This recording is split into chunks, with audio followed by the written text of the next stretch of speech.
Hey, I want to welcome you guys back to another episode of the AWM NFL podcast. As always, my name is Riccardo Stewart, and I'm here with my friends and my coworkers, Jeff Lott, Zach Miller, and Sam Acho. And so we've been talking about for the past couple of episodes is athlete CEO. So, I mean, when we step back and we look at our NFL clients and NFL clients there is that you make a lot of money playing a sport. And what that inevitably means is you are of the business of yourself. And so that means you got to surround yourself with the right team. And we talked about what does it look like to choose an agent? What does it look like to choose an advisor? We also came back and said, as you build your wealth, before you can talk about the things you want to buy and do, like you got to set forth, like, what are your priorities and how difficult it is to be able to establish those priorities. And what we want to be able to do in this particular episode is talking about who helps you choose your team.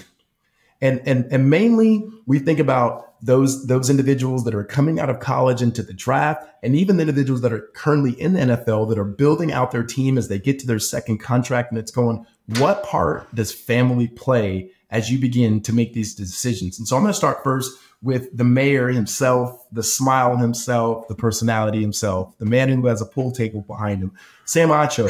So how involved was your family in choosing your agent and choosing your advisor and helping you build out your team? Yeah, my family was super involved when helping, specifically choosing my agent. The reason why is that I didn't really know how that process went. There were many people coming at me and I didn't really know what they wanted. So mom and dad were there pretty much every step of the way. When it came to financial advisor, they weren't as involved, and partly because there weren't as many advisors coming around, at least at that time. I kind of decided to go with an advisor who my other teammate went with, the guy who I felt like, okay, well, you went with him, I'll go with him. And I realized that wasn't the right decision. So I wish I would have had more involvement from them early on, but it was new for a lot of us. Good. That's good. Well, my next is Zach, okay? And I actually wrote this down because I wanted to say it a way to make sure you got the answer, truth. So oftentimes the younger guys, and we say younger, we're talking about the guys who are coming out of the draft. These guys are 20, 21. I mean, with all these COVID years now, 30.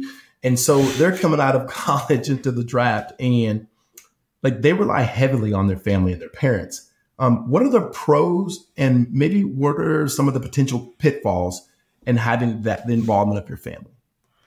Yeah, well, let's start with the pros first. So they're going to be able to help you ask the right questions. I know I was 21 years old when I was doing the whole agent selection, and all these agents were coming out and, the woodwork to try to represent me as a junior at ASU. So having my parents, they had that more experience, not necessarily the expertise, but the experience to ask better questions than I would as a 21-year-old. And they wanted what was best for me. So having them in your corner. And then bonus points if they have street smarts, because there's going to be so many people and athletes, they attracted it then, bad apples, people that were trying to take advantage of you as an NFL player or future NFL player. It attracts a lot of people. It's probably even worse now that the money has gotten better. So you having someone that has their BS meter up, kind of figure out who's actually legit and who's not, having someone on your team to be able to ask the questions to figure that out. That's one of the biggest pros. The cons, of course, is like, unless they played professional sports, they just don't have, they don't necessarily know who's good or who's bad, because a lot of people can fake it. And so having someone with that experience actually to help vet an agent, vet a financial advisor, someone that's not on the payroll that actually could be a trusted source. Maybe that's at the college, maybe that's a family friend, maybe that's someone else, can also be super beneficial to kind of address with the lack of expertise. Yeah. Well, we've seen it in the most positive ways. We've seen dads, we've seen moms absolutely do an incredible job at guiding their children in this process, and like doing it in such a way that educates them, and also an opportunity for them to grow as mid in their leadership. So with that, Jeff, if you were, as a professor, if you're writing a manual, somewhat of a how-to to the parents on what are the things I need to know to be able to help my child be successful in being this athlete CEO, what sort of things would you include in that manual?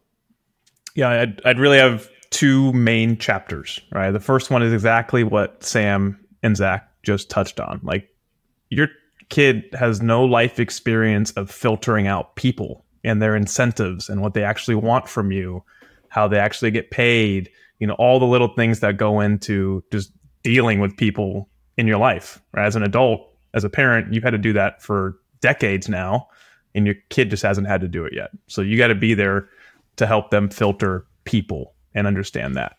Second is this one's difficult because you got to trust your kid a little more than you might want to at that point in their life, but you have to let them try to make decisions on their own and then support them and help them on the back end. If you just step in and make the decisions for them, right, they don't gain the autonomy and they don't really get to grow into being the person that makes the decisions on their own later in life when they have their own family and maybe you're not around to be able to help them. So we see that a lot of the parents we work with do a great job of that, right? Their son makes the choice, they advise in the back end.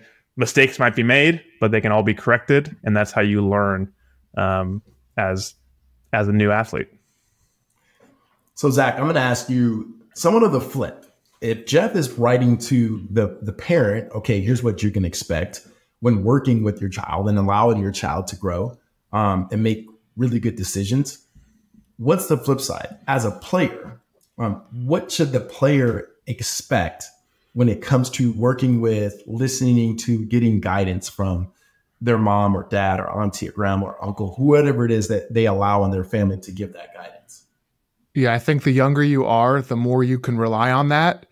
And then as you develop, as you become that athlete CEO, you take more ownership. You can start taking more of the decision making because your knowledge, you're just going to, especially once you see how much taxes come out of your account, you're going to feel it.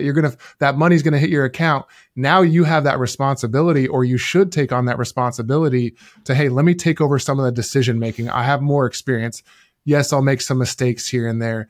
Maybe I want the agent I want. And like in my case, I fired my first agent and I felt so much better having the agent that I got to pick versus the agent that my dad pretty much was like, yeah, let's go with him. So having that ownership actually, I mean, it really just matures you into the next stage, of your career. And whether that's a second contract, post NFL, it helps a ton to take over that ownership. Early on, definitely rely on family. They're going to do what's best for you. And they're going to be in your corner and they're going to have more experience than you do. But over time, yeah, you definitely become that athlete CEO. I've seen so many guys just grow throughout their, 20s as a player to be savvy business people, business-minded people at 30. Zach, when did it happen for you, Zach? Like when in your rookie deal or like after your rookie deal, did you feel like you were really the athlete CEO and like not needing to hit up dad for stuff and decisions? It really wasn't until I got to Seattle after my second contract.